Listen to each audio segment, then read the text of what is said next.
বন্ধুরা আমরা রামসেতুর উদ্দেশ্যে বেরিয়ে পড়েছি। আর রামেশ্বরে যে রামসেতু যাব না সেটা কখনো হয়? তো আমরা বেরিয়ে পড়েছি, তোমরা দেখতে থাকো।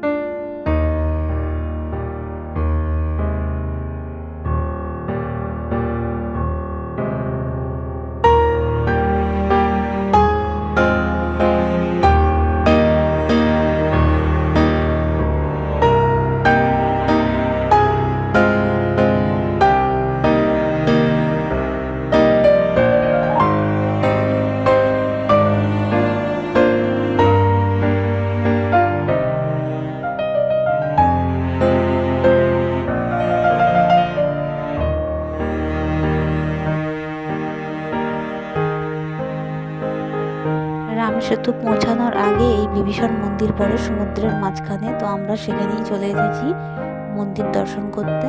আর এখানে জাগ্রত মন্দির, এটা দেখতে থাকো, আশা করি ভালো লাগবে।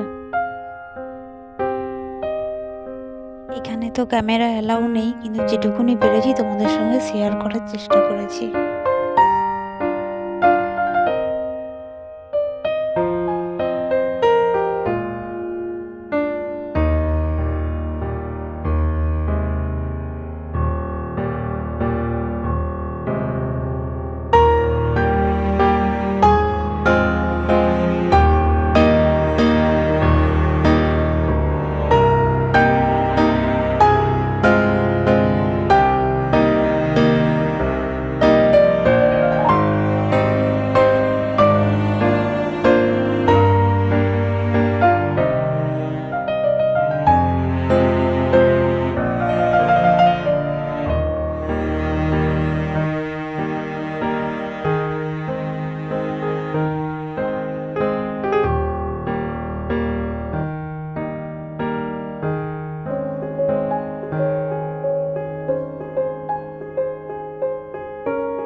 বন্ধুরা, আমরা রামসেতুর কাছাকাছি পৌঁছে গেছি। আর এই যে ভাঙাচোরা ঘরবাড়িগুলো দেখছো, এটা হচ্ছে ধনুষকোটি।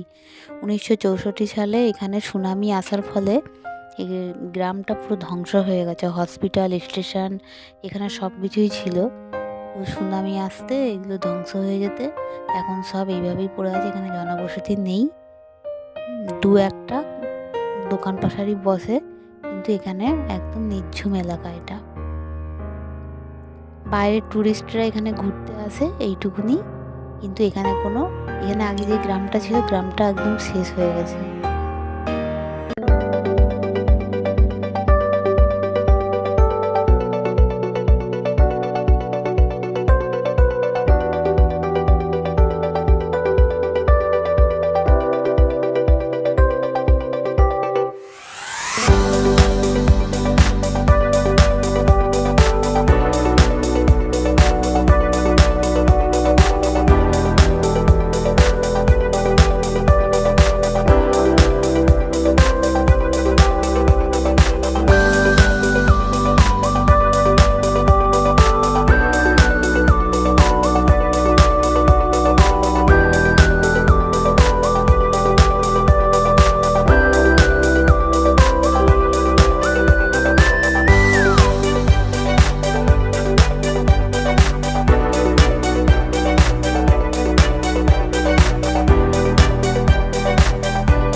এই রাম সেতুর ধারে যে বড় বড় পাথরগুলো দেখছো, এইসব পাথরগুলোতে কি লেখা আছে বলো তো বন্ধুরা? রাম, নারায়ণের রাম।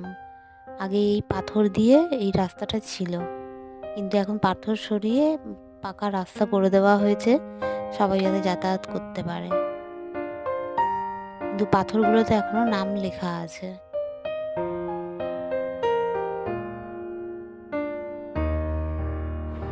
বন্ধুরা, আমরা অটো থেকে নেমে পড়েছি আর রামসেতু পৌঁছে গেছি। চলো যাওয়া যাক সমুদ্রের ধারে।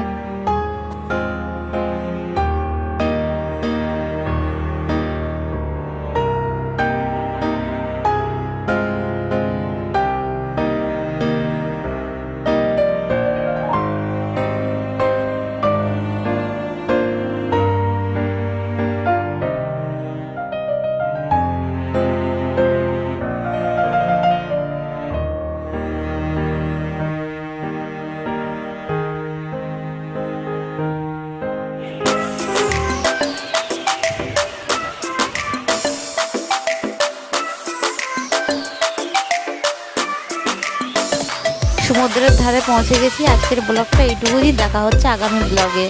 সুস্থ থেকো, ভালো থেকো।